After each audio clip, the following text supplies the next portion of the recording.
Hey everybody, this is Mike. Welcome back. And today we're going to talk about the New York City black-eyed kids encounter, a terrifying story.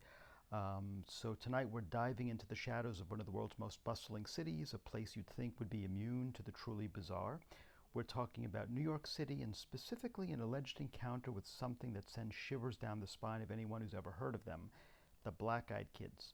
Now, for those unfamiliar, Black-Eyed Kids, or BEKs, are a modern urban legend. They're typically described as children, usually between 6 and 16 years old, with unnervingly pale skin and most chillingly, completely black eyes. No iris, no pupil, just solid black.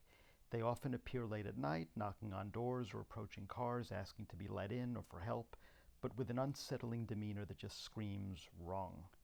The common thread, a profound sense of dread reported by those who encounter them.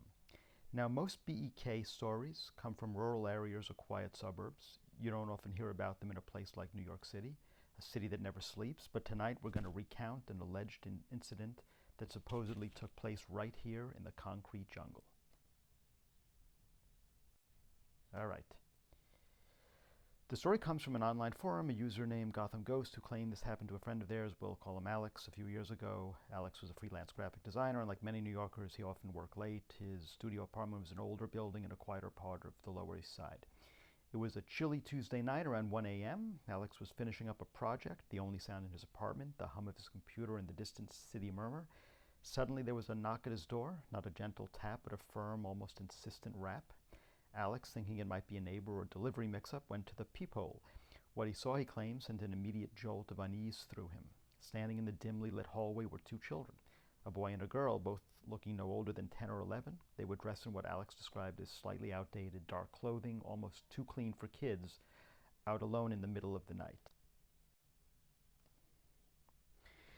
Their faces were pale, almost translucent in the weak hallway light, and then, as the boy looked directly into the peephole, Alex saw them. Their eyes. They were entirely, utterly black, not just dark, not just dilated pupils, but completely devoid of any color or white, just two abysmal pools staring back. Alex felt a sudden, inexplicable wave of terror wash over him. His heart began to pound, and a cold sweat broke out on his forehead. He instinctively stepped back from the door. Then a soft, almost melodic voice came from the other side, presumably the girl's. "Excuse me, sir," she said, her voice surprisingly clear for a child. "We seem to be lost. Our parents are just around the corner, but we can't find them. Could you let us in for a moment, just until they arrive?" Alex's mind screamed, "No!" Every fiber of his being was screaming at him to not open that door. The request seemed innocent enough on the surface, but the feeling of profound dread radiating from the other side was overpowering. It was a primal feel, something beyond logic. The boy then spoke, his voice deeper than Alex expected, almost monotone. "We just need to use your phone, sir. It's very cold out here." Alex remained frozen, clutching his breath. He couldn't move, couldn't speak. He just stared at the peephole, transfixed by these unholy eyes. The silence in the hallway stretched, thick with an unspoken tension. After what felt like an eternity, the boy sighed, a sound that was somehow both childish and incredibly ancient. "It's all right," he said, his voice now tinged with a strange, almost disappointed resignation. "We understand. Perhaps another time."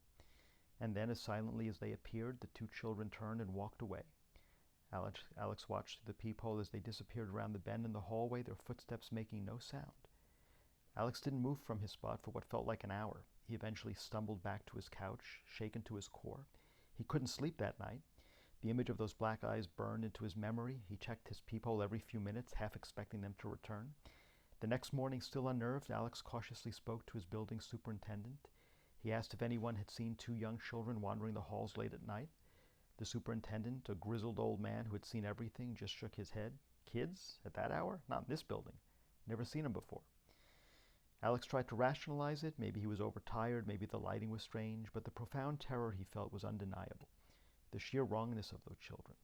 Their unnatural stillness and their completely black eyes, it wasn't something he could easily explain away. So what do we make of this alleged encounter in the heart of New York City? Is it a genuine supernatural occurrence, a vivid hallucination induced by fatigue and urban paranoia? Or perhaps, as some skeptics suggest, a clever prank that went too far? The Black-Eyed Kids phenomenon continues to fascinate and terrify. And while New York City might seem like an unlikely backdrop for such an encounter, perhaps that's what makes this story even more unsettling. The idea that something so profoundly inexplicable could be lurking lurking in the shadows of one of the world's most vibrant and populated places. So what do you think happened to Alex? Have you had any strange encounters in an urban environment? Let me know in the comments and share your thoughts, and I look forward to speaking to you the next time.